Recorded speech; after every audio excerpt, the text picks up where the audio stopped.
Halloweentown High. Yeah, okay. They've made so many of these movies, I'm surprised there's not a Halloweentown Surfs Up, or How to Cook with Halloweentown. I mean, the possibilities are endless, aren't they? The first one I couldn't really get into aside from the makeup, and the second one I thought was legitimately enjoyable even though they were bound to just a few locations. The third one falls somewhere in between. It pretty much just jumps right in there as we see our favorite family is toying with the idea of maybe having kids from Halloweentown go to school in the real world. In literally a flash, the eldest daughter, who's actually the only daughter now, the youngest one seems to have just disappeared.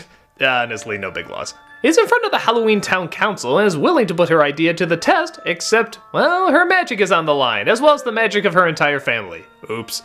So the kids from Halloweentown are in disguise as Canadians. Yeah, foreign exchange there, that's really gonna be a culture shock. Who are dressed up as humans and are trying to be shown that monsters and humans can get along. But unfortunately, this evil organization known as the Knights wants to keep these two groups separate because they still think humans are evil, not tolerant, and are just going to be awful for them. And as we discover, they're willing to do anything to keep them apart.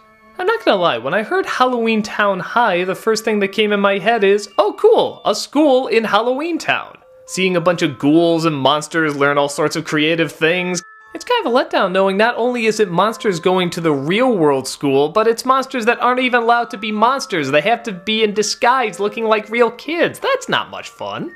Because of this, we don't really get that much in terms of visuals and weird makeup and such. Every once in a while there's something cool, like marshmallow spiders, a bag that walks and eats people. And even the Halloween kids are allowed to take off their disguises once in a while. And is it me or did DreamWorks Trolls totally rip this off? Thankfully though, the movie mostly makes up with this with some okay writing and some genuinely good performances. I mean, for a Disney Channel movie, I think we know we're not gonna get anything spectacular here.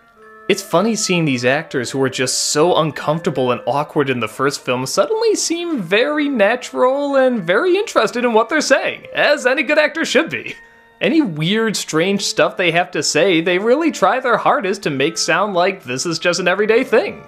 And even the humans reacting to their odd ways get a few laughs. I especially love this boy's reaction when all the kids suddenly disappear into one car.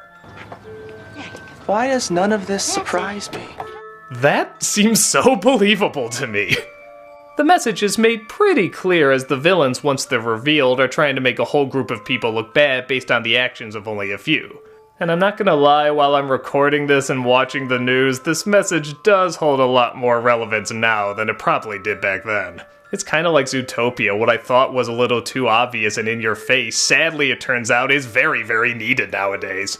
So I guess even its very simple message has a lot more relevance. The only thing that was starting to get on my nerves a little bit is the performance of the brother. I don't know, he's seeming a little too one note to me, just always complaining, always whining, making fun of everything. And don't get me wrong, this is very hard dialogue to make sound likable. It gets even stranger when he starts dating one of the kids from Halloweentown until he sees what she really looks like and suddenly he's disgusted.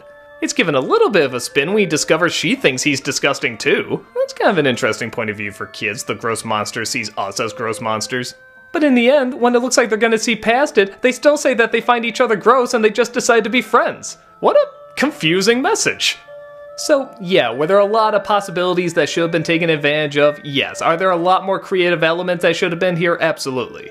But for what it is, it kept my interest. I wanted to know what was gonna happen. I wanted to know how they were gonna get out of the predicament. I enjoy the monster's point of view as well as the human's point of view, and when they did have those creative elements, they were a lot of fun. I guess if you're curious to see it just to say you've seen all the Halloweentown movies, it's not bad to check out.